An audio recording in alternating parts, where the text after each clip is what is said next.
Vrai, mon ami, les choses changent. Et pas que dans l'estuaire.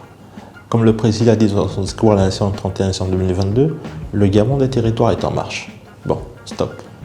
Là, je pense que tu te poses deux questions. Première question, c'est quoi encore cette histoire? Deuxième question, qu'est-ce qu'on mange dans tout ça? Mon ami, calme-toi, respire. Je te fais un débrief rapide sur cette politique chef de l'État. Bon, remontons un peu le temps, jusqu'au soir du 31 décembre 2022. Dans le cadre de cette politique, ce sont les populations qui, localement, définissent leurs besoins, leurs priorités.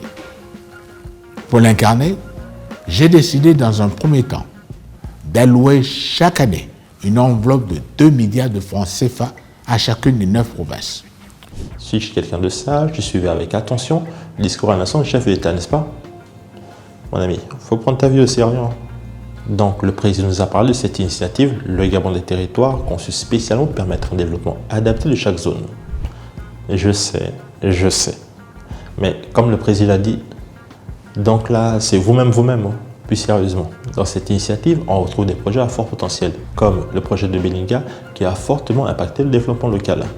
D'ailleurs, dans sa phase de démarrage, il a déjà généré plus d'une centaine d'emplois.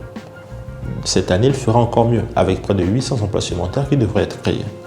La zone économique spéciale de Coq, un véritable succès qui va inspirer la mise en place de 2 zones similaires dans le pays.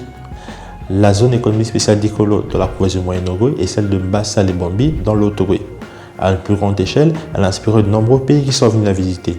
Elle a d'ailleurs permis de créer près de 10 000 emplois, des centaines d'entreprises et d'attirer 1235 milliards d'investissements directs étrangers. Les 5 zones agricoles à forte productivité, les fameuses ZAP, qui ambitionnent d'encourager et d'accompagner les investisseurs nationaux et étrangers à devenir des modèles d'entrepreneurs agricoles, tout en permettant au Gabon d'être indépendant d'un point de vue alimentaire.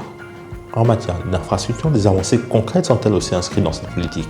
La construction de kilomètres supplémentaires de routes en particulier, dans les routes départementales, afin de désenclaver notamment l'intérieur du pays. On retrouve aussi dans ce volet la réhabilitation des aéroports provinciaux. Bon, Président, c'est bien tout ça, tous ces projets. Mais concrètement, comment on va financer tout ça? Parce que moi là, j'ai rien. Ces fonds qui sont gérés par les gouverneurs des provinces via des conseils provinciaux dont les membres sont les conseillers locaux pourront financer des projets dédiés localement dans des domaines comme l'infrastructure, l'agriculture, la formation, la santé et bien d'autres. Vrai, les amis, les choses changent. Et pas que dans l'estuaire.